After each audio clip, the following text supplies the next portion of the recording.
Bonjour à tous, bonjour à toutes. Bonjour. Bienvenue donc dans ce nouveau webinaire qui est le dernier du semestre avant les vacances de tout le monde. Je pense que les gens vont arriver un petit peu à la fois, voilà. Donc on va vous laisser vous connecter un petit peu. Ça commence à arriver, on est pile à l'heure, mais on va laisser les gens arriver tranquillement, voilà.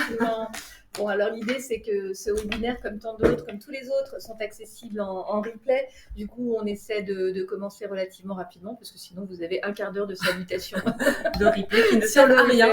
Voilà, ce qui n'est pas évident. Voilà, ça arrive tout doucement.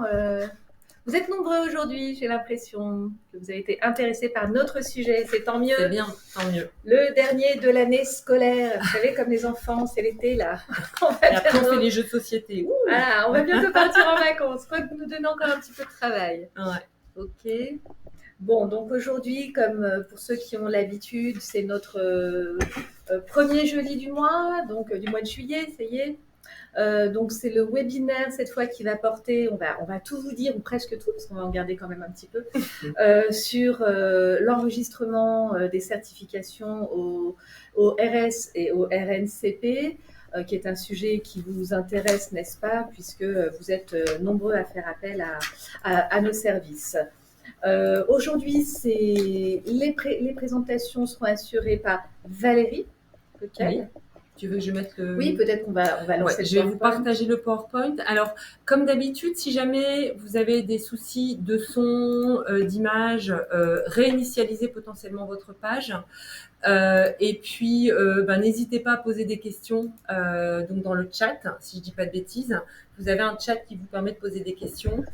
On essaiera d'y répondre au fil de l'eau ou en tout cas de la manière la plus complète possible, sachant que de toute façon, comme on dit à chaque fois, on est à votre disposition pour répondre à vos questions éventuelles par la suite, vous expliquer un petit peu nos solutions d'accompagnement.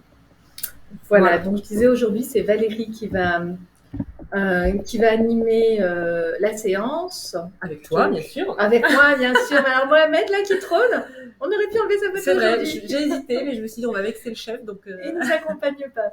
De loin. Alors, c'est une expertise aussi qu'on développe avec Valérie, l'accompagnement au RS et RMCP. Et du coup, on va vous partager les premières notions. Ouais. Alors, on va se représenter effectivement rapidement pour les gens qui ne me connaissent pas. Donc moi, Valérie, je suis consultante formatrice chez Insist depuis bientôt 3 ans et plus spécialement, entre guillemets, concentrée, en tout cas axée sur le sujet de Calliope, donc l'accompagnement sur les audits initiaux, de surveillance, d'extension, et puis sur l'accompagnement au montage et au dépôt de dossiers de demande de certification auprès du répertoire spécifique et du RNCP. Alors, Souila, donc coordinatrice et consultante chez Insist, j'accompagne Valérie également sur la conception des demandes auprès de France Compétences RS et RNCP et sur d'autres sujets comme Calliope. Donc, je vous rappelle un petit peu pour les nouveaux que Insist, c'est un cabinet qui a bien 10 ans d'existence maintenant. On est basé sur Lille, mais c'est anecdotique puisque de toute façon on intervient partout en France. On est en distanciel essentiellement et on intervient auprès d'organismes de formation de toute taille, des petits, des grands, dans leurs projets de création ou de développement. Voilà, c'est une vingtaine de collaborateurs d'Insist et c'est depuis 2015 maintenant près de 2000 clients qui nous font confiance sur toutes les problématiques. Alors du NDA en passant par le BPF quand c'est la saison, en allant jusqu'à l'obtention du label Calliope. On a un blog, on a un site internet qui est plutôt bien fourni, notamment aussi en termes de veille. On a des webinaires que vous pouvez revoir à l'envie. Je réagis d'ailleurs. Non, Rudy, désolé, bonjour. Et il n'y aura pas de PowerPoint à la fin. Simplement, vous pouvez vous inscrire sur notre site pour revoir le replay si jamais on dépassait l'heure impartie, puisqu'on a une heure à passer ensemble, ou si vous aviez besoin d'informations sur d'autres sujets. Donc voilà, Insist, je vous dis, depuis 2015 déjà, on est à vos côtés et sur quasi toutes ces problématiques. Les fameux jeudis d'INSIS. C'est le dernier. C'est on le en dernier. parle quand même. Bon, on en parle. On va pas vous présenter le calendrier puisque là, on est sur le dernier du semestre et on n'a pas encore mis en ligne le nouveau calendrier du second semestre qui démarrera, je pense qu'on démarre en octobre, histoire de laisser tout le monde rentrer tranquillement début septembre avec la rentrée des classes, etc. Donc on n'en fait pas de mémoire en septembre. Non, Voilà. non, trop dur septembre, c'est la rentrée. Vous voyez, juillet fatigué, septembre c'est la rentrée. On a le même rythme que vous. Non, mais pour la blague, en fait, en septembre, on vous partagera ce prochain calendrier qui couvrira le dernier semestre, on va le dire comme ça. Et il y aura une actualité brûlante, puisque vous n'êtes pas sans savoir. On va dévoiler un petit peu, mais qu'il y a un décret qui est paru, qui vient modifier un petit peu les règles du jeu de Calliope. Calliope, ça vous intéresse à plusieurs titres. Donc rassurez-vous, si vous avez le Calliope, ça ne va pas changer grand-chose cet été. Simplement, au 1er septembre, il y aura une entrée en vigueur de ce décret. Donc juste un petit mot là-dessus.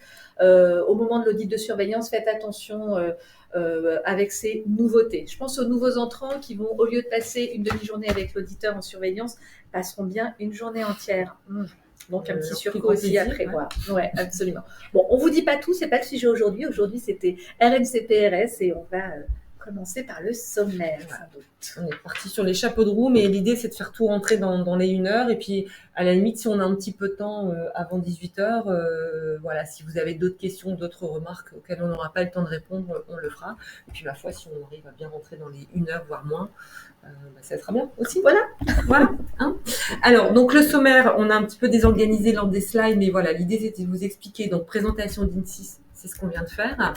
RNCP, RS, KESACO, vous expliquer un petit peu ce que c'est un RNCP, enfin une certification au RNCP et au RS. Quels sont les critères d'éligibilité pour pouvoir enregistrer une certification sur l'un des 2 répertoires. Donc ça sera un petit peu technique, mais c'est vraiment pour vous compreniez un petit peu le fonctionnement d'un dépôt et d'un montage de dossier, je vais le dire comme ça. Comment on obtient l'enregistrement des formations et des certifications. Alors on va vraiment être axé sur les certifications, mais vous verrez que parfois c'est un petit peu compliqué quand on est organisme de formation de faire la différenciation, j'allais dire, dans son cerveau entre je suis un organisme de formation, mais là, je me positionne en tant qu'organisme certificateur et la réflexion n'est pas tout à fait la même. Un petit focus sur c'est quoi les avantages et quels sont les intérêts à détenir une certification sur l'un de ces 2 répertoires. Et puis, comme d'habitude, on vous présentera un petit peu nos solutions d'accompagnement, sachant que de toute façon, encore une fois, on est à votre disposition et vous retrouvez le détail sur notre site internet, sur des prestations qu'on peut vous proposer par rapport à ce sujet-là. Alors, nos solutions, pourquoi ? Parce qu'en fait, RNCP-RS, vous allez le voir, c'est pas si simple et c'est un peu ardu, ça demande un certain formalisme et c'est un jeu qu'il faut connaître. Ouais. On va essayer de vous en exposer là aujourd'hui quelques règles. Ouais. Sachant que, alors on va en parler. Alors c'est vrai que on l'a pas mis dans la slide, mais je pense que vous le savez. France Compétences, donc c'est la grande institution qui régit la formation et notamment la formation professionnelle en France. Et donc c'est France Compétences qui valide ou pas un dépôt de dossier, c'est-à-dire qui accepte de créer une certification au RNCP ou au RS. Donc c'est France Compétences qui est décisionnaire de tout ça. Je pense qu'on en parle un petit peu sur une autre slide. Donc une certification RNCP RS, c'est quoi ? En fait, c'est une formation qu'on rend certifiante. Vous voyez, on parle bien de formation, même si on va se positionner en tant que certificateur, mais la logique, c'est ça. C'est en fait, vous voulez rendre une de vos formations certifiantes. Mais ça veut dire quoi une formation certifiante ? Ça veut dire que c'est une formation qui délivre, en tout cas qui atteste de compétences professionnelles, donc compétences professionnelles qui vont être évaluées au travers d'une procédure d'évaluation qui va être attestée par un jury, je suis évaluée entre guillemets devant un jury par un jury, et qui entre guillemets débouche par la délivrance d'un document qui va être un titre, un diplôme ou un certificat. Vous voyez, donc c'est bien cadré par rapport à ça. Donc une formation certifiante délivre des compétences professionnelles. Elle est sanctionnée par quoi ? En fait, il y a 3 possibilités, je vais dire comme ça. Une certification professionnelle au RNCP. Donc le RNCP, j'aurais dû le dire d'abord, c'est le répertoire national des certifications professionnelles. Elle est sanctionnée aussi, cette formation certifiante, par un bloc de compétences, parce que vous le savez ou pas, mais maintenant, les titres RNCP dans leur montage, doivent être montés par bloc de compétences. Il y a la notion d'activité, mais il y a aussi la notion de bloc de compétences. Donc, on peut aussi déposer une certification pour un bloc. Et la troisième sanction, c'est une certification au répertoire spécifique. RS, c'est le répertoire spécifique. La différence, c'est quoi?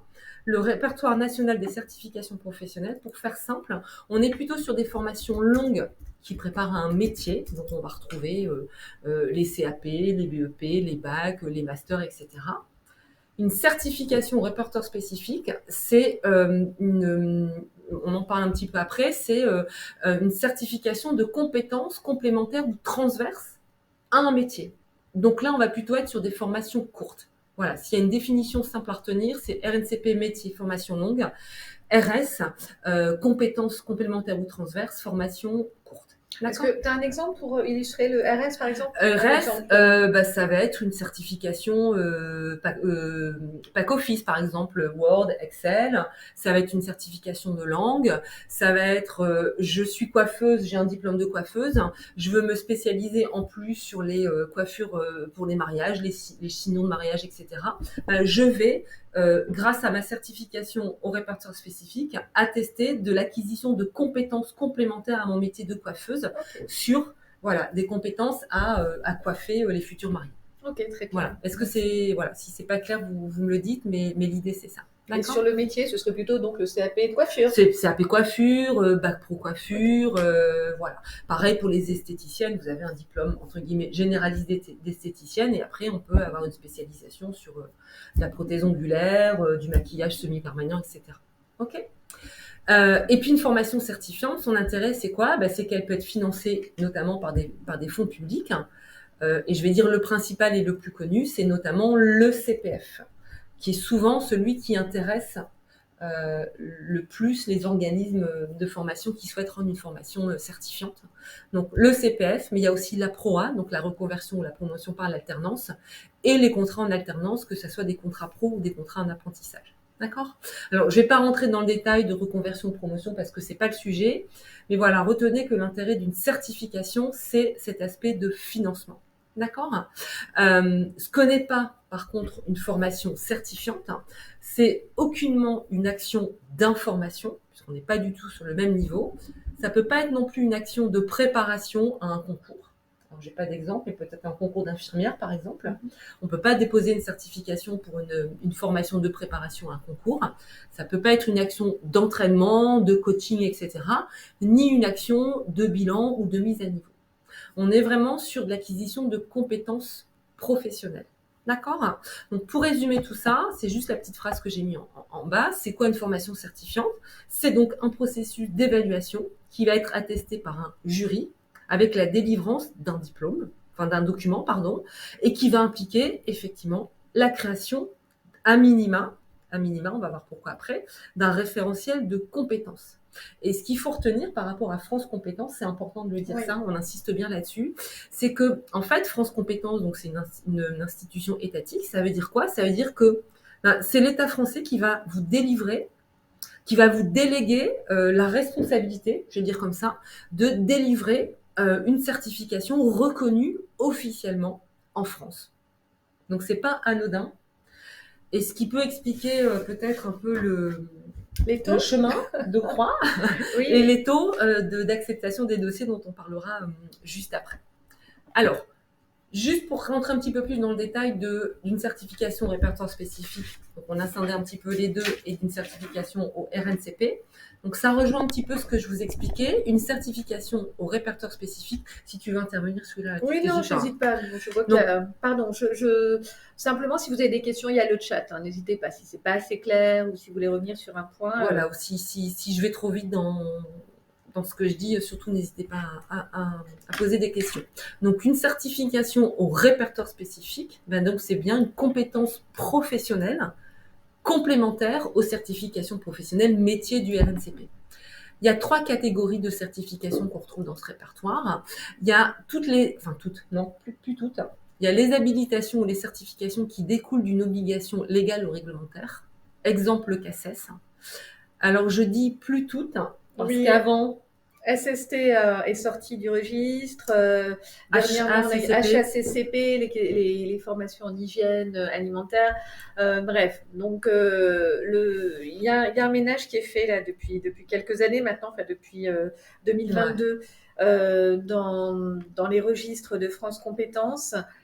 Certaines formations perdent de leur statut d'activité, enfin, deviennent inactives, donc sont sorties du référentiel, soit parce que le certificateur a oublié de les représenter. Vous allez voir qu'il faudra représenter il y a une durée de vie de la certification et il ne faut pas rater les échéances, donc il y en a qui les ont ratées, soit parce qu'on estime que voilà, maintenant c'est du domaine, c'est l'employeur qui doit financer la formation, c'est statutaire, donc on n'a pas à financer via un CPF. Notamment, ouais. Bref, il y a eu pas mal de bouleversements, notamment cette année au niveau des certifications légales et réglementaires. Ouais.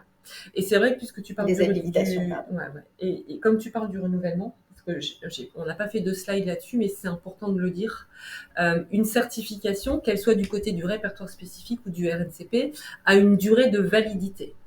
Minimum 1 an, maximum 5 ans. C'est pas l'organisme certificateur qui dépose une demande de certification qui décide de la durée, c'est France Compétences qui décide de la durée.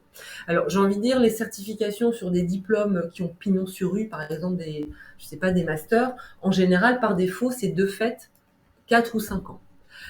Ça peut être 1 an ou 2 quand on est sur des métiers ou sur des compétences de métiers émergents, où là, France Compétences va se dire, effectivement, il y a une pertinence à créer une certification, mais comme on est un petit peu aux prémices de ce genre de métier ou de ce genre de compétences, on va tester sur 1 an, et si jamais l'engouement, ou en tout cas ce métier ou ces compétences deviennent de plus en plus importantes sur le marché du travail, dans ce cas-là, au moment du renouvellement, on renouvellera non pas sur 1 an, mais sur 3 ans, 4 ans ou 5 ans. D'accord ? C'est pour voir, en fait. On teste. Pour voir si c'est pertinent ou pas. Donc ça, c'est important, durée de 1 à 5 ans qui est décidée par France Compétences. Et donc, il faut faire une demande quand on veut avoir toujours une certification sur France Compétences, ORS ou RNCP. On doit faire une demande de renouvellement. D'accord ? Mais renouveler une certification, c'est pas juste, je fais un copier-coller de ce que j'avais fait il y a 1 an, 2 ans, 3 ans, 4 ans, 5 ans, et je le représente de la même manière auprès de France Compétences. Parce que ça, c'est le meilleur moyen d'être sûr de se faire retoquer. Alors, il y en a qui ont essayé, il n'y a pas très longtemps. Mais France Compétences retoque de fait, et ça a du sens parce que le métier du RNCP ou les compétences du RS, forcément, les métiers, les compétences évoluent. Donc, il y a forcément des choses dans l'écriture du référentiel de compétences et de fait du référentiel d'évaluation et du référentiel d'activité sur le RNCP. Ça va changer. C'est pas possible qu'on soit exactement sur les mêmes activités, compétences dans le référentiel qu'on a présenté il y a 5 ans et dans le référentiel qu'on va représenter maintenant. Sinon, ça voudrait dire que les métiers n'évoluent pas, qu'il n'y a pas des nouvelles compétences, des nouvelles responsabilités. Donc ça, c'est important à savoir. Et quand on dit qu'on renouvelle le dossier, en fait, il faut comprendre que c'est comme si on faisait un dépôt, un nouveau dépôt. Ça veut dire quoi ? Ça veut dire que les délais de traitement des dossiers sont les mêmes quand on fait un dépôt de renouvellement, et on en parlera tout à l'heure des délais. Ce que je veux dire, c'est qu'il ne faut pas prévoir ça 1 mois avant la date d'échéance de votre dossier. On néglige pas cette étape. Voilà. Encore une fois, il y a des propriétaires de certification, donc des organismes certificateurs qui ont perdu, qui voient leur certification rendue inactive parce que les délais n'ont pas été respectés, tout simplement. J'ai une question d'Alban, si tu es OK, Valérie. On va peut-être traiter vos questions parce qu'elles ne sont pas si nombreuses, donc on peut le faire aujourd'hui au fil de l'eau. Est-ce qu'il y a toujours obligation de faire 3 formations pour déposer un titre dans le même domaine d'activité ? Ça, c'est sur du RNCP, Alban. On est d'accord. En fait, il ne faut pas 3 formations. Il faut pour le RNCP. Pour le RNCP. Alors, désolé Alban, comme la question ne précise pas, on va répondre pour le RNCP. Pour le RS, il n'y a pas d'obligation. Voilà. Pour le RNCP, il faut un minima 2 promotions, en fait. 2 cohortes. 2 cohortes. Voilà, Il faut c'est ça. avoir voilà, 2 cohortes parce que pour le RNCP, on va un peu dévoiler quand même. Ouais. Il va vous falloir prouver la L'enquête de pertinence placement. de la formation, des taux d'insertion professionnelle, donc suivre des cohortes et on vous en demande justement au moins 2. Ouais. Par contre, pour le RS, il n'en est pas question. Pour le RS, ça peut être une formation nouvelle, mais qui tombe très, très, très à propos. Je ne sais pas, la réparation de smartphones pour quelqu'un qui serait déjà électricien de son métier, ou voilà, ou qui aurait électrotechnicien, qui aurait des compétences, un métier à part entière et qui vient apprendre des compétences transversales. Là, effectivement, il n'y a pas de notion de cohorte. Il y a une notion, par contre, de pertinence. C'est ça, d'opportunité. Voilà, d'opportunité Voilà. Et de demande du marché, quoi. Tout ça. simplement, on est dans une logique de marché. Et ça dans les 2 répertoires. Plus Dans poussé sur le RNCP, mais voilà. Donc, première catégorie, habilitation, certification, on va dire légale ou réglementaire. Deuxième, c'est un peu ce que j'ai déjà dit tout à l'heure, donc les certifications de compétences transversales, donc qui sont mobilisables dans plusieurs situations professionnelles et dans plusieurs métiers. Je reparle de mon histoire de Excel Word. C'est pas une compétence complémentaire à un métier, c'est bien une compétence transverse qui peut être mobilisée dans plusieurs situations professionnelles. Et la dernière certification, c'est justement ça, des certifications de compétences complémentaires à un métier. Je reparle de ma coiffeuse, je reparle de mon esthéticienne, c'est ça. On est vraiment sur cette dimension-là. D'accord ? Donc ça, alors j'ai une question, oui. Maya. Non, c'est pas forcément Maya qui nous demande si c'est 2 promotions sur 2 années civiles. Non, pas du tout. En fait, ça dépend de la durée de votre formation. Ouais. Si votre formation, si elle dure 6 mois, ma foi, ça peut être 2 dans la même année. Ouais. Si elle dure pas sur du RNCP, bon, à vous de voir. C'est pour ça qu'on parle de cohorte ou de promotion. De cohorte, voilà. On ne parle pas d'année civile. C'est pas du tout, ça n'a rien à voir avec l'année civile. Ça a à voir, par contre, si la formation dure 2 ans, ce qui est plus probable sur du RNCP pour un nouveau métier, là, effectivement, là, du coup, c'est 4 ans. Enfin, je ne sais pas, ça dépend. C'est 3 ans au moins, 3 ans. Ouais. Parce qu'une formation peut débuter l'année d'après. Ouais. Tout dépend de la durée de vos formations. Absolument.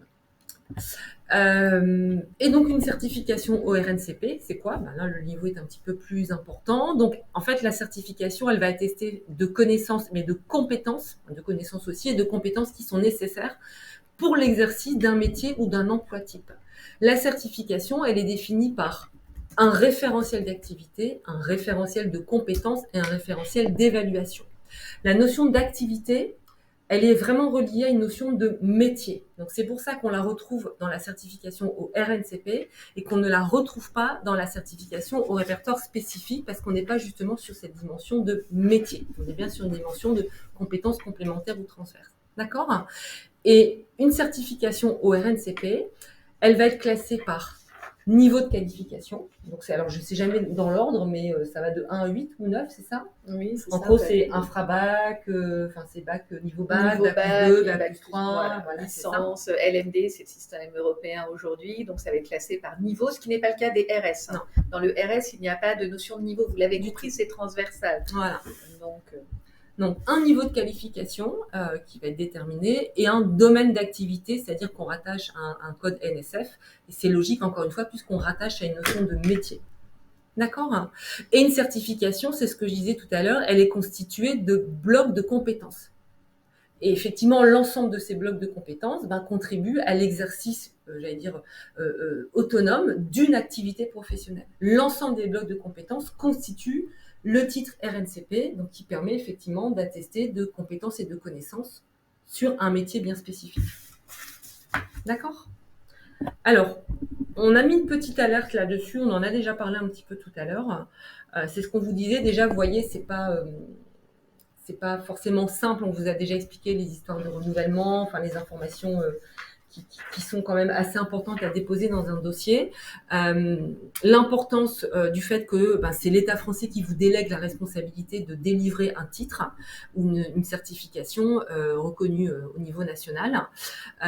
Vous le savez peut-être, mais il y a beaucoup de dossiers qui sont traités par France Compétences, mais il y a surtout beaucoup de dossiers qui sont refusés. Les taux d'acceptation, on va dire comme ça, de validation des dossiers, actuellement, ils sont plutôt aux alentours de 10-15%. On a un très bon taux de retoquage. C'est ce Voilà. que je m'amuse à dire aux clients. C'est vrai qu'il y a un taux de retoquage assez fort et j'ai envie de dire de plus en plus parce qu'à une époque, c'était 20% des dossiers Ouais. qui recevaient un avis favorable. Donc là, un peu moins. En fait, il y a je pense, un niveau d'exigence de la part de France Compétences sur les dossiers, à la fois sur la complétude et sur la pertinence de la certification. Le niveau a été rehaussé, certainement pour une question financière, Oui, puisque au plus vous avez de certifications et donc sous-entendu éligibles au CPF, au plus il y a possibilité d'utilisation du CPF de la part des personnes qui détiennent ce CPF, et du coup forcément ça va un petit peu taper dans les caisses de la Caisse des dépôts. Donc Et voilà. si vous êtes en veille, hein, indicateur 23, 24, 25 de Calliope, vous n'êtes pas sans savoir que même le CPF, tout réduit un Ouais, peu de chagrin en ce moment. ouais, ouais. D'accord. Mais voilà, quand c'est bien fait, il reste encore un peu de place. Absolument, absolument. Et quand c'est pertinent. Le dépôt est tarifé, Rudy, par France Compétences, mais ni que non.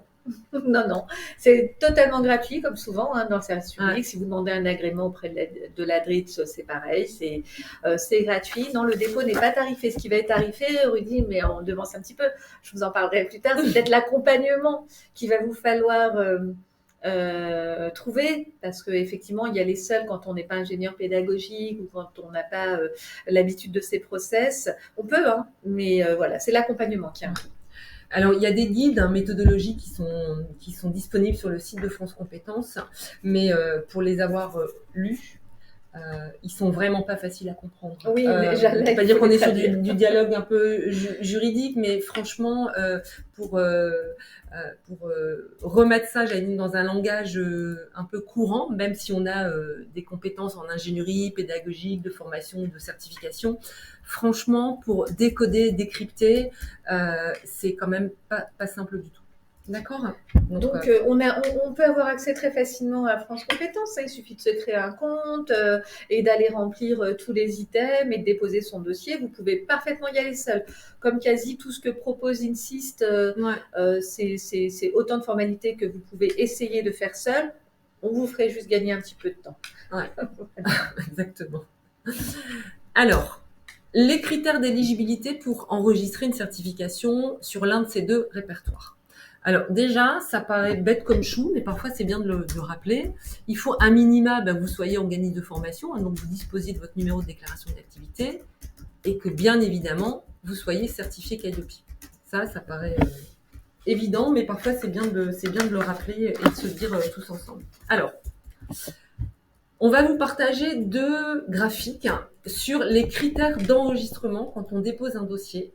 L'idée, c'est pas de rentrer dans le détail parce que ça nous prendrait trop de temps. Et puis voilà, ça prendrait trop de temps à expliquer tout ça.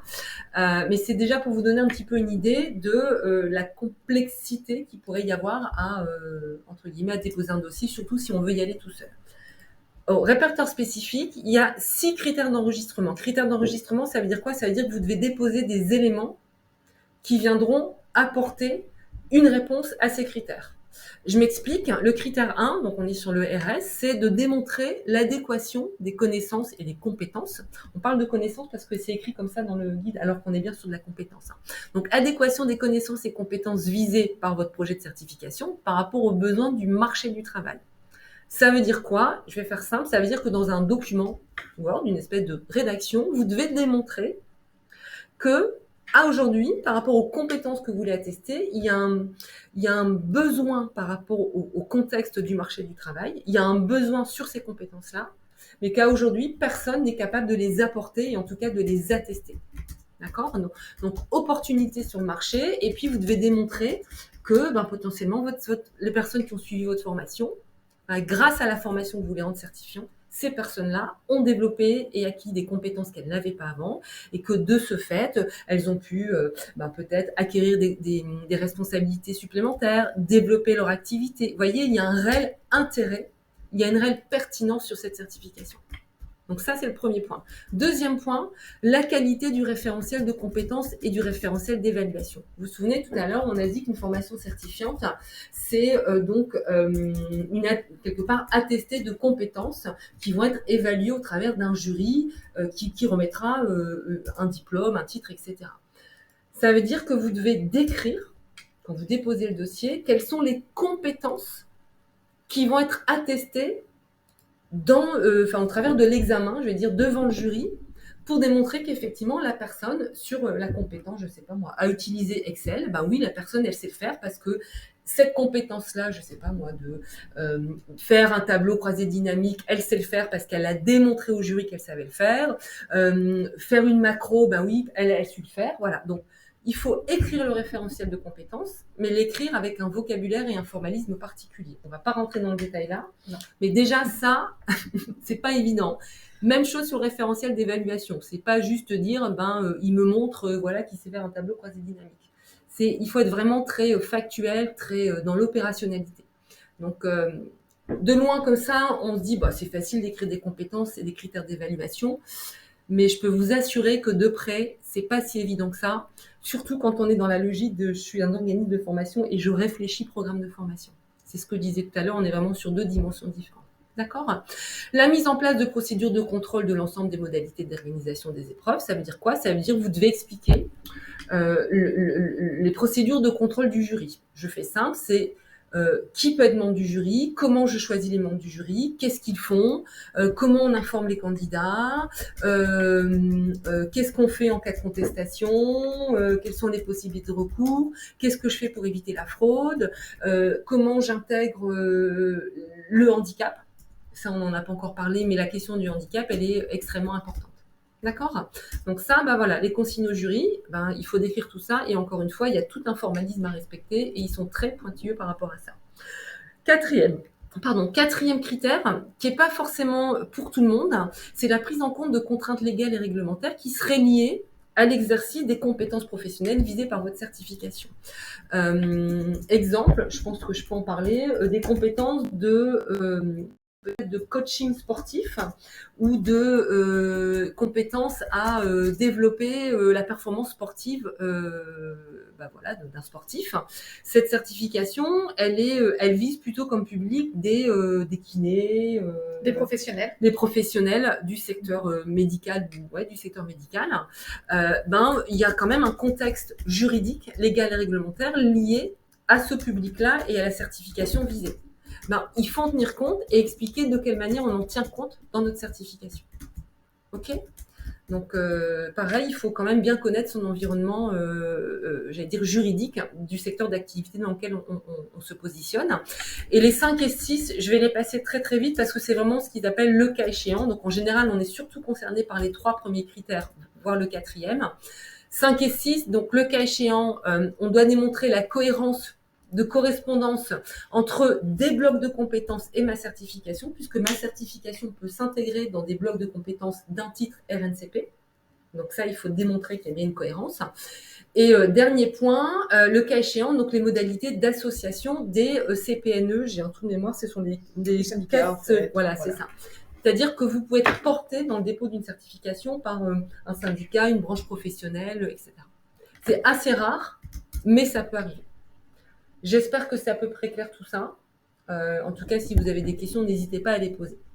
6 critères pour le RS. Pour le RNCP, on en met une couche, sinon ça serait trop simple. Tu veux la définition du CPN ? Ouais, vas-y. C'est une commission paritaire nationale emploi et formation professionnelle. On est vraiment dans la branche, finalement, dans la branche professionnelle, et on développe en interne sur un sujet. Voilà. Ouais. Automobile, pharmaceutique, etc. Ouais. Donc, il est intéressant, par contre, de savoir, je reprends juste Valérie, juste pour traduire cet élément, c'est que vous pouvez ne pas y aller seul. Voilà, en vous adossant sur un réseau, pourquoi pas un groupe de certificateurs, vous pouvez être en situation de co-certification, à ne pas confondre avec être partenaire d'une certification. Là, vous co-créez, donc vous êtes copropriétaire de la certification. Vous êtes marié là. Voilà. Vous êtes marié. Et du coup, comme tout mariage, si ça se passe mal, voilà. Et le jour où ça va plus, c'est compliqué de. Non, enfin, on plaisante, mais c'est ça l'idée, c'est vraiment ça. Co-certification, effectivement, ça peut être intéressant quand on dépose le dossier parce qu'on n'est pas tout seul. Mais si jamais un jour il y a une problématique quelconque, pour se désolidariser du co-certificateur, c'est pas simple. C'est pas simple. Voilà. Alors j'avais une question, Valérie, si tu permets, avant qu'on passe au RNCP, d'Allemand, qui demandait si un titre existe déjà. J'ai répondu dans le chat, mais vraiment pour reprendre, je trouve ça pas mal. Si un titre existe déjà, il y a peu de chances que France Compétences valide le même titre. Non. Ben non, c'est un peu une idée reçue, Alban. Donc tant mieux si on fait tomber ça aujourd'hui, cet a priori. Vous pouvez y aller si vous arrivez à prouver justement la première partie, la note d'opportunité, elle est importante. Vous allez devoir prouver la pertinence de ce projet au regard de ce qui existe aussi. Voilà pourquoi vous y allez, pourquoi est-ce que vous estimez que votre certification, elle peut apporter quelque chose, parce que vous abordez telle et telle question, ce que ne font pas les autres, sous-entendu, même pas sous-entendu, on peut même l'écrire en noir sur blanc. On a même droit à cette publicité comparative qui était totalement interdite dans les années 80. Aujourd'hui, on peut dire pourquoi on y va. On y va parce qu'il manque ça chez les autres, c'est ça. Par exemple. Et vous pouvez très bien, dans la note d'opportunité, justement, démontrer, dire, voilà, il existe déjà 1 ou 2 certifications. Les compétences qui se trouvent dans ces certifications, c'est ça, ça, ça et ça. OK, mais moi, j'apporte ça en plus. Vous voyez ? Donc, et j'ai même envie de dire, parfois, quand on est sur des compétences un petit peu nouvelles, le fait de voir que malgré tout, il existe déjà une certification, c'est bon, c'est bah, ça veut dire que France Compétences n'est pas opposée de manière rédhibitoire à mettre en place une certification sur ces compétences. Ben, c'est déjà qu'il y a eu un besoin d'Avéré. Voilà. C'est le site qui a eu un besoin. Donc, pourquoi pas y aller aussi. Et Alban, toujours pareil, le souci est de trouver un OF avec un titre et qui veut bien le partager. C'est exactement ça. Oui, partager un titre, c'est difficile de trouver un partenariat. On est bien sur un partenariat de certification, une location de la certification de quelqu'un d'autre. La co-certification, c'est une autre logique. On est OK. Je ne sais pas si... On va l'expliquer vite fait. En fait, la certification, c'est avec, par exemple, Swila et moi, toutes les deux, on est 2 entités différentes, mais on s'associe toutes les deux pour déposer notre certification. Donc, la certification, elle appartiendra, et vous verrez le nom sur France Compétences, elle appartiendra à Swila et elle appartiendra à Valérie. Du partenariat, c'est Swila a créé sa certification. Moi, je voudrais avoir ma certification pour être éligible au CPF. Je vais contacter Swila en lui disant, bah voilà, moi je délivre actuellement une formation que je voudrais rendre certifiante. Est-ce que Swila, tu acceptes de me louer ta certification ? Sous-entendu, bah moi je vais former les gens pour les préparer à passer ta certification. Et là, je vais lui dire oui, mais ça va être très cher. Voilà, donc elle va me dire oui, mais ça va te coûter autant, voilà. Moi je vais prendre autant dans ma poche, etc. Vous voyez, on est vraiment sur 2 choses. Co-certification, on partage le dépôt.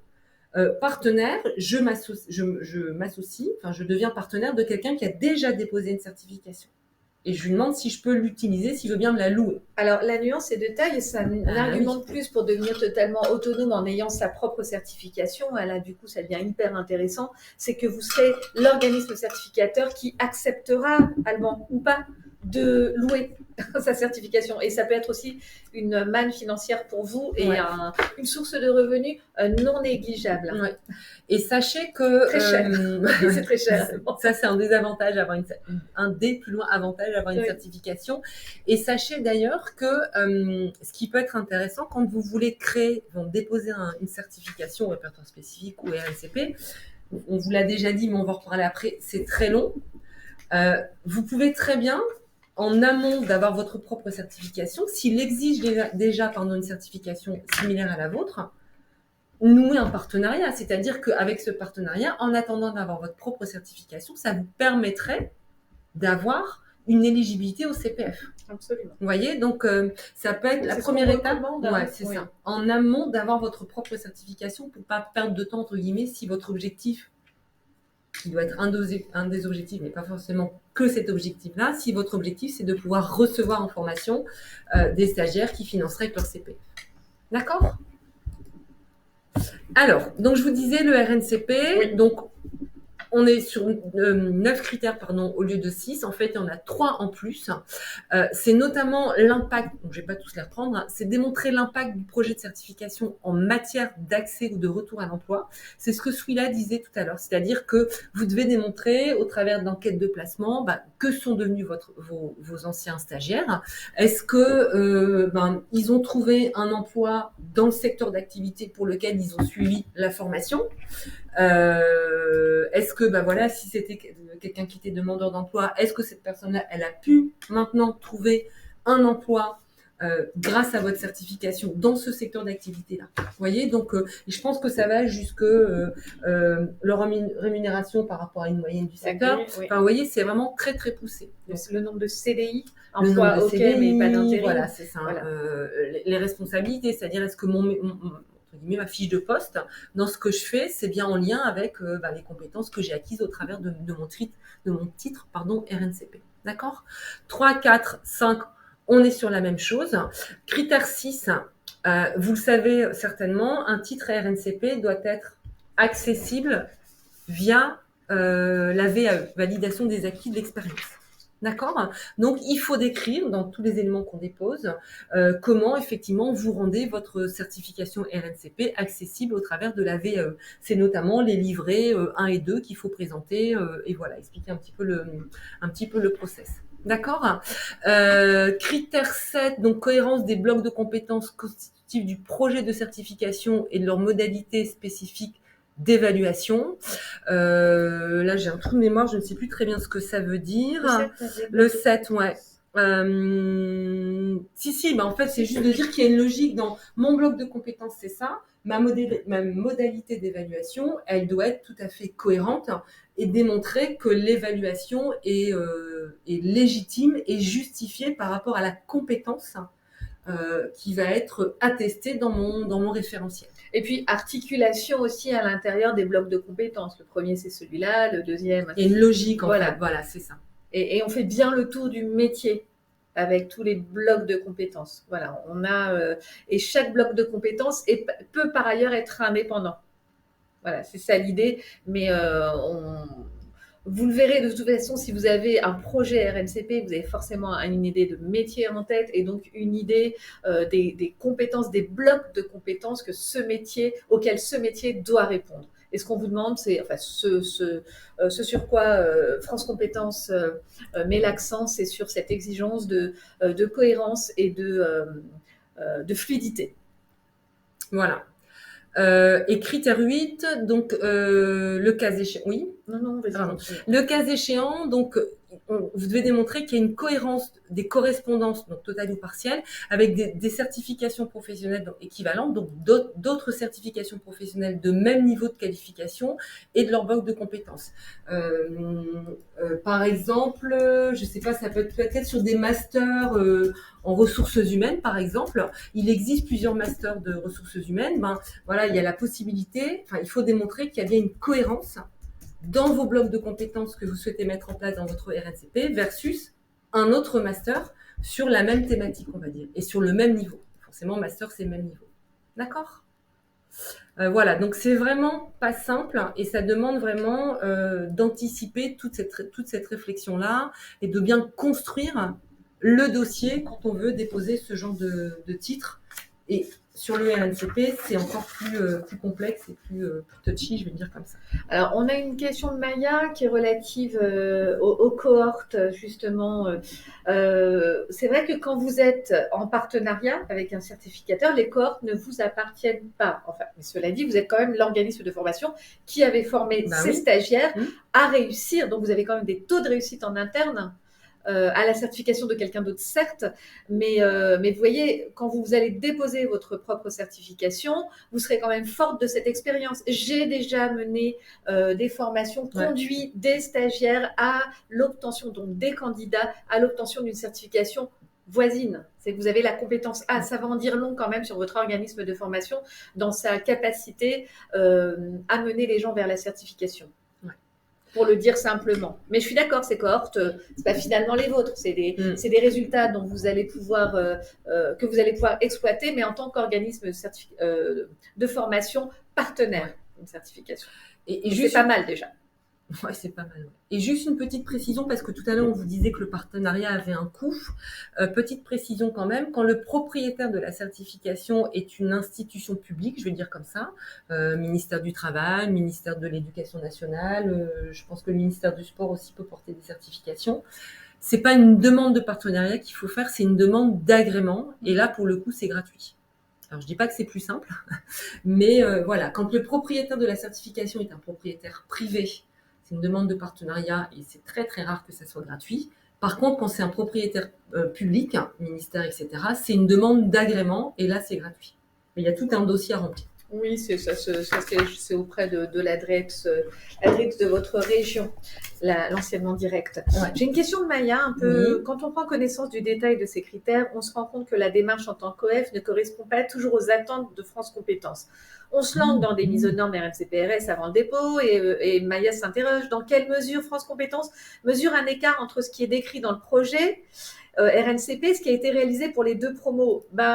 Il va falloir donner des preuves, hein, Maya. Il y a des lettres de soutien, il y a des témoignages. France Compétences peut appeler, fait des contrôles, hein, appelle les gens qui vous soutiennent, les gens qui témoignent. Donc il y a quand même une enquête. C'est pas pour rien. On va le voir tout à l'heure que les délais sont assez longs. On va peut-être avancer d'ailleurs sur on veut poursuivre. Mais voilà, bonne question. Il y a quand même. Ils vont vérifier ce que vous racontez. Et ce que vous leur proposez dans le dossier. Hein. Et en plus, et pour aller plus loin par rapport à ce que tu dis, ça me fait penser à ça. France Compétences, vous voyez, quand vous allez décrire votre référentiel d'évaluation, la mise en place du jury, etc., France Compétences peut très bien un jour débarquer chez vous, faire un contrôle. Hein, pour vérifier si effectivement les évaluations elles sont bien faites telles que vous les avez décrites, si les membres du jury se sont bien un professionnel, etc., tel que vous l'avez décrit. Moi j'ai un instructeur qui me l'a dit, hein, on peut faire des contrôles. Hein. Et les stagiaires peuvent remonter leur plainte à France Compétences Absolument. aussi. Hein, donc voilà, il y a du. Je ne sais pas si j'ai répondu à votre remarque, mais voilà, tout ça, c'est quand même assez en encadré. Rappelez-vous, hein, vous êtes chargé de mission par l'État. On vous délègue, vous êtes délégué par l'État. Vous avez délégation pour proposer une formation certifiante reconnue par les services de l'État, que sont France Compétences. Alors, on y va. Donc, on va vous expliquer ici maintenant comment on peut obtenir l'enregistrement de vos formations, en fait, de vos certifications, de vos formations que vous les rendez certifiantes. C'est juste pour vous expliquer un petit peu le process. Donc c'est assez succinct. Une procédure d'enregistrement, c'est quoi ? Ça se passe de toute façon sur la plateforme de France Compétences. Donc en fait, vous créez, c'est ce que tu disais tout à l'heure, Souila, vous créez votre espace.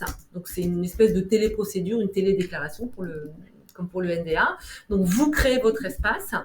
Une fois que vous avez créé votre espace, vous verrez, il y a 2 parties. Il y a une partie où vous allez rédiger directement sur la télédéclaration. Je sais pas moi, les prérequis, les compétences attestées, vous les écrivez dedans. Et puis, il y a toute une partie où vous allez déposer les éléments. Et les éléments que vous allez déposer, c'est notamment les éléments, vous savez, en lien avec les critères 1, 2, 3 dont je vous parlais tout à l'heure.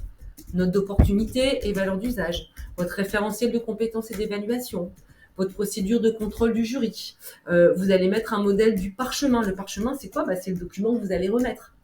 Parce que c'est normé aussi. Il y a des choses à faire apparaître sur ce document-là, il y a des choses qui ne doivent pas apparaître. Il y a des documents vraiment absolument indispensables à avoir. Donc, vous déposez tout ça, vous rédigez. Une fois que vous êtes OK, vous appuyez sur le bouton. Là, on va dire il y a une première étape. Il y a quelqu'un qui va regarder si le dossier est complet, c'est-à-dire s'il y a bien toutes les pièces. Donc, il va juger de la recevabilité ou de l'irrecevabilité de votre dossier. Irrecevabilité, pas de panique. Peut-être que vous avez déposé un cabis qui est trop vieux, un extrait de casier judiciaire qui a plus de 3 mois. Dans ce cas-là, il vous dit non, c'est pas bon, irrecevable. Pas de panique, vous déposez la bonne pièce, vous rappuyez sur le bouton, il va revérifier, c'est bon, ça passe en recevabilité. Recevabilité, ça veut dire quoi ? Ça veut dire que le gestionnaire, il prend votre dossier, il va l'affecter à un instructeur ou une instructrice. D'accord ? Normalement, vous recevez un mail qui vous dit voilà, votre dossier a été jugé recevable, il est maintenant confié à telle personne, vous avez son adresse mail. Si jamais vous aviez des questions à lui poser, en général, on évite de trop les embêter, mais voilà. Et donc, l'instructeur, c'est la personne qui va instruire, qui va analyser votre dossier. D'accord ? Votre dossier, il va être présenté par l'instructeur ou l'instructrice à une commission de certification. Commission qui se tient une fois par mois, en général vers le 22, 23, entre le 20 et le 25 de chaque mois. Passage du dossier à la commission. Alors, l'instructeur, lui, il s'est fait son avis. Lui, il va dire, pour moi, le dossier, il est favorable ou il est défavorable. Et puis, ça va être, on va dire, finaliser la décision lors de cette commission-là. Donc, 3 possibilités. Avis favorable, avis défavorable ou avis d'ajournement. Ça veut dire quoi ? Ça veut dire que c'est pas rejeté, c'est pas accepté, mais ils ont besoin de pièces supplémentaires ou d'informations complémentaires, etc. D'accord. Avis défavorable, ça ne veut pas dire que c'est fichu complètement. Ben, si vous êtes recalé, mais vous avez tout à fait le droit de représenter un autre dossier. Et j'ai envie de dire autant de fois que vous le voulez, tant que c'est refusé. Et ajournement, en général, voilà, ils vous disent les informations dont ils ont besoin et ils vous donnent un délai pour répondre. En général, c'est 1 mois ou 2 mois. D'accord. Est-ce que c'est clair pour vous par rapport à tout ça? Donc, rien de compliqué. On va parler maintenant un petit peu des délais. Donc, l'examen de la recevabilité du dossier, l'affectation. Alors, l'examen, je vous disais, en général, en 24 heures, vous savez si le dossier est recevable ou pas. S'il est recevable, effectivement, ça peut prendre parfois jusqu'à 1 mois pour que votre dossier soit affecté à un instructeur et que vous ayez le nom de l'instructeur ou de l'instructrice qui va gérer votre dossier. D'accord? Et puis ensuite, alors on a essayé d'être un petit peu optimiste, et bien après on attend. Et on attend, et on attend, et là on ne maîtrise pas du tout les délais d'instruction de votre dossier et de passage en commission. On est plutôt sur du 5-6 mois, mais en début d'année dernière, on était plutôt sur des 10 mois, 12 mois. 14 mois. Voire 14 mois. Ouais. Bonne nouvelle, ça va mieux. Ouais. On a pu le constater récemment. Ouais. C'est plus 7 mois en ce moment que 14. Donc, excellente nouvelle, ça va mieux. Donc, les délais ont tendance à se raccourcir et c'est plutôt une bonne chose. Voilà. Et une fois que la commission a pris sa décision, vous êtes informé par mail. Je pense qu'en général, alors peut-être qu'ils envoient, peut-être qu'ils appellent quand c'est favorable, mais quoi qu'il en soit, vous aurez de toute façon un courrier officiel. Alors, si le dossier est accepté, donc ils vous diront, il y aura le numéro, et puis votre titre sera assez rapidement visible sur la plateforme de France Compétences, d'accord? Si le dossier est rejeté, vous aurez un mail qui vous expliquera les raisons du refus. Critère 1, critère 2, critère 3. Alors, en général, je ne vais pas dire qu'ils généralisent les raisons de refus, mais c'est toujours plus ou moins la même chose. Voilà, sachant que quand votre dossier est refusé, vous avez tout à fait le droit, et c'est quelque part un engagement de la part de France Compétences, de solliciter un entretien avec l'instructeur pour avoir un petit peu plus d'informations sur les raisons de refus de votre dossier. Alors attention, l'instructeur ne va jamais vous donner de conseils. Il va vous donner peut-être des éclaircissements, des explications un petit peu plus approfondies sur les raisons de retocage, mais il ne vous donnera jamais de conseils. Pourquoi? Parce qu'ils vont vous dire que s'ils vous donnent un conseil et que quand vous représentez le dossier, vous avez suivi le conseil et que le dossier est refusé à nouveau, ça les met un peu en porte-à-faux. Donc, vous avez un entretien, vous avez le droit, mais ils sont un peu... Non seulement, mais il n'a pas à vous conseiller. Et il n'a pas, c'est pas son travail. C'est à vous de montrer que vous avez la compétence A, et pas à lui de vous faire rentrer dans les cases. Vraiment, c'est l'idée. Il vous donnera des explications complémentaires, mais point barre. Alors, les avantages, les intérêts, tu veux expliquer? Voilà, à avoir une certification sur l'un des 2 répertoires. Donc, l'éligibilité au CPF, number one. S'il y avait un palmarès, ce qu'on entend, nous, c'est « Ah, je veux rendre mes formations éligibles au CPF ». Et pour cause, on comprend, ça veut dire que les particuliers peuvent s'en emparer et financer eux-mêmes la formation. Donc, dans un souci financier, l'éligibilité au CPF, c'est vrai que c'est un avantage. Une fois que votre formation est certifiante, elle est de rechef éligible. D'où la désactivation en ce moment de certaines actions de certaines certifications. Par conséquent, développement de votre activité en élargissant votre public, ça va de soi. Deuxièmement, la possibilité de louer votre certification, je l'ai dit tout à l'heure, ça c'est une vraie opportunité, c'est de devenir celui qui dira oui, je veux bien louer ma certification, mais à telle et telle condition, pas à n'importe qui, voilà, en gardant vraiment la main sur vos partenariats, puisque vous êtes en tant que certificateur tenu responsable de la bonne exécution de vos process, du respect des référentiels, etc. Donc, possibilité de louer votre certification, oui, mais ça engage donc votre responsabilité. C'est pas juste la louer, après je me fiche de ce qui se passe derrière. Non, il y a des choses derrière ça. Ouais. Ensuite, reconnaissance institutionnelle. Bah oui, l'institution, vous l'a dit tout à l'heure, hein, vous avez délégation de l'État, donc on vous reconnaît comme étant un organisme certificateur, donc comme ayant la carrure pour proposer une nouvelle certification en France, un nouveau titre reconnu par l'État. Donc l'enregistrement RMCPRS confère à vos certifications de reconnaissance officielle par les autorités compétentes. Les seuls en fait, hein, France Compétences. Ouais. Quatrièmement, différenciation concurrentielle. Bah oui, forcément. Vous avez une formation certifiante, vos concurrents non, je pense au domaine de l'esthétique par exemple. L'enregistrement des certifications démontre que vous avez un engagement vers l'excellence et ça vous distingue de vos concurrents, c'est évident. Ça vous permet de vous positionner en tant qu'organisme de formation fiable et de qualité supérieure. Et donc en tant que certificateur, hein, tout simplement. Donc c'est un petit peu redondant avec ce qu'on avait au-dessus, mais l'idée c'est vraiment de reconnaître aussi votre expertise. Ça, en Hein. fait. On a pas mal aussi de clients qui viennent vers nous en disant c'est même pas le CPF, c'est de dire non, moi je sais que j'ai un truc qui marche mieux qu'ailleurs. Je pense au management, par exemple. Parce que moi, les gens deviennent réellement, ils arrivent à assumer pleinement leur mission et avec plus d'outils et avec plus de sérénité et d'assurance. Voilà. Donc c'est pas rien de voir que l'institution va reconnaître en posant le label certification RS. Vous êtes inscrit dans un répertoire. Ça vient asseoir tout ça, tout ce travail. C'est un vrai gage de qualité, je trouve. Tout à fait, ouais. Ok. Voilà. Alors, maintenant qu'on vous a expliqué tout ça, en espérant qu'on ne vous a pas fait peur sur les infos, qu'est-ce qu'on peut vous proposer comme solution? Alors, oui, alors juste une petite blague. Rudy, pour répondre, parce que Rudy me fait des blagues, mais là, en cette fin d'année, moi, les blagues, je suis un peu hermétique. Donc oui, bien sûr qu'il ne faut pas y aller tout seul, il faut y aller avec nous, tant qu'à faire. Mais en tout cas, voilà, si jamais vous venez avec nous, voilà ce qu'on vous proposera comme accompagnement. Ouais, en fait, ce qu'on vous propose, l'idée, c'est vraiment de travailler avec vous. Et on va être dans du co-montage, je vais dire comme ça, et de la coproduction je trouve plus les termes, dans la coproduction du dossier. Vous l'avez vu, il y a un formalisme à respecter. Ce formalisme-là, nous, on le connaît. Donc, on va vous cadrer là-dessus. Maintenant, l'expertise, je pense notamment à l'écriture, pas l'écriture des compétences, ça, c'est nous qui allons vous expliquer, mais quelles sont les compétences que vous voulez attester. L'expertise métier ou l'expertise compétence de votre secteur d'activité, c'est vous qui l'avez. Par contre, nous, on va vous guider, on va vous expliquer comment il faut écrire tout ça, qu'est-ce qu'il faut mettre dans les documents, qu'est-ce qui est pertinent à mettre en avant. D'accord? Donc toute la partie, pour faire simple, on va créer votre espace, on va suivre la vérification de la recevabilité. S'il y a une irrecevabilité, on regardera ce qui manque. Je vous disais, on s'est trompé, le cabis il est trop ancien, etc.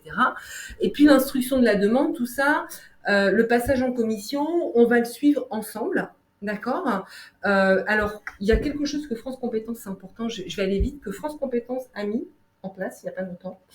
En fait, avant, donc, on crée donc votre espace avec votre adresse mail et votre mot de passe qu'on partageait, nous, notre côté, ce qui nous permettait, nous, déposer les pièces en votre nom, dessus le dossier.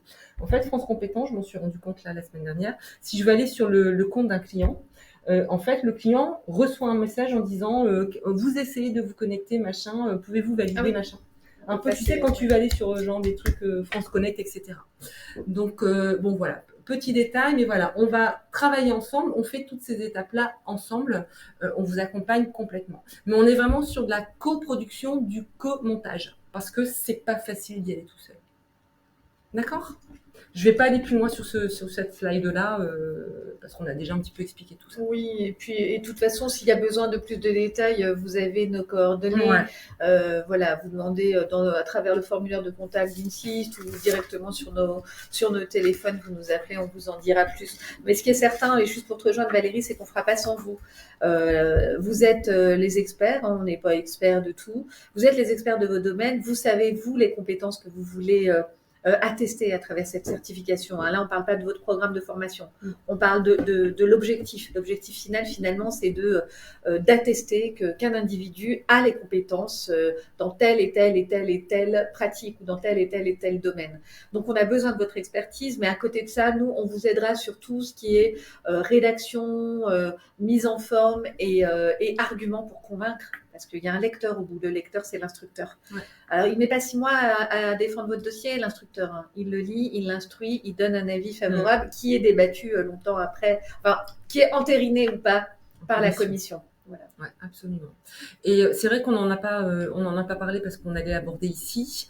Vous voyez, donc on vous a bien expliqué que c'est quand même un gros morceau de se lancer dans une certification, même s'il y a un réel intérêt, et encore une fois, pour démontrer aussi la qualité de votre expertise des formations que vous voulez rendre certifiantes. Pour autant, vous l'avez vu, les taux de validité et d'acceptation de France Compétences sont très faibles. L'idée, en tout cas, chez INSIS, c'est de ne pas s'engager, de ne pas vous envoyer un devis, de vous signer un devis sur quelque chose pour lequel on aura ressenti qu'il y a peu de chances que le dossier soit validé.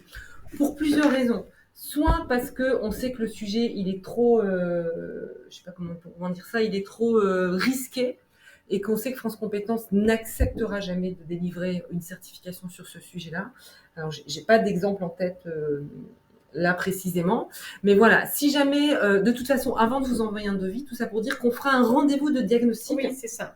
Toutes les deux en général, pour un peu vous écouter, nous expliquer pourquoi vous voulez vous lancer là-dedans, et surtout et sans jugement de valeur, savoir où vous en êtes dans votre réflexion. Parce que si la réflexion n'est pas suffisamment aboutie de votre côté, et vous voyez, avec toute cette notion de compétence, tout à l'heure je disais en plaisantant, si votre objectif c'est juste d'être éligible au CPF, on va avoir beaucoup de mal à monter le dossier sur la partie notamment note d'opportunité. Vous voyez, on ne pourra pas y aller parce que il manquera de la matière derrière. Ou si, par exemple, vous délivrez des formations sur plusieurs domaines particuliers, mais qu'à aujourd'hui, vous ne savez pas quelle est la formation que vous voulez rendre certifiante, on n'ira pas. Parce que on est vraiment sur une notion de compétence. Il faut que vous sachiez, vous, quelles sont les compétences que vous voulez attester. Parce que vous savez qu'il y a un réel intérêt, qu'il y a un besoin, etc. Alors, c'est simple, en fait. Vous connaissez un petit peu INSIS pour la plupart. Je reconnais pas mal d'entre vous parmi nos auditeurs. Nous, notre style, déjà, il va falloir nous convaincre, nous, pour y aller, en fait. Nous convaincre, nous. Si on n'est pas convaincu, on ne fera pas semblant, on ne sait pas faire. Non, on fait mal, on fera pas. Ouais. Et c'est vous faire gagner du temps. Peut-être qu'il faudra mûrir encore un peu le projet. J'entendais Maya qui parlait de corps tout à l'heure. Oui, mais moi, le conseil que je vous donne, c'est commencer à vous entraîner avec les stagiaires que vous avez aujourd'hui. Ça se décide pas en 2 semaines de monter une certification, c'est un vrai projet, c'est pas une idée que vous avez un matin. Et du coup, si vous arrivez à nous convaincre, on ira. Ouais. On fait des go-no-go, mais tout modestement parce qu'on se dit, non, on n'aura pas assez d'arguments pour défendre le dossier. Il y a un tel taux de retoquage que on va pas en rajouter. Si on n'est pas convaincu, on n'y va pas. Voilà.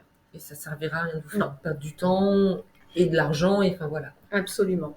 Donc, on arrive à la fin. On a fini. C'était la dernière slide. Voilà. Contactez-nous si besoin. Vous avez notre numéro de téléphone. Vous avez aussi le site d'INSIS sur lequel vous pouvez nous envoyer. Il y a un formulaire de contact à compléter. On se fera une joie de revenir vers vous. Et excusez-moi parce que je découvre vos messages en même temps. Et donc, on se revoit en septembre, probablement plutôt même premier jeudi d'octobre, je dirais. C'est plus, comment dire. Rudy, excusez-moi, effectivement, il y a 2 tarifs. Donc, il y a bien un tarif pour le RS et pour le RNCP. Forcément, les tarifs sont différents parce que vous le voyez bien dans le montage du dossier, il y a beaucoup plus de choses à traduire sur le RNCP que sur le RS. D'accord. Et désolée si l'auditrice n'était pas facile, vous confirmez. Super. Voilà. Ok, en tout cas, merci de votre participation à tous. Là, on est dans les temps, c'est rare. Oui. Belles vacances à tous. Ouais, bel été, bonnes vacances. On se retrouve au mois d'octobre pour notre sans doute premier jeudi de l'automne, qui sera sans doute, je dévoile, sur le thème de Calliope et le nouveau décret. Qu'est-ce que ça donne ? À quelle sauce il va me manger, mon auditeur Calliope ? Absolument. Voilà, à bientôt. Merci à tous, à bientôt.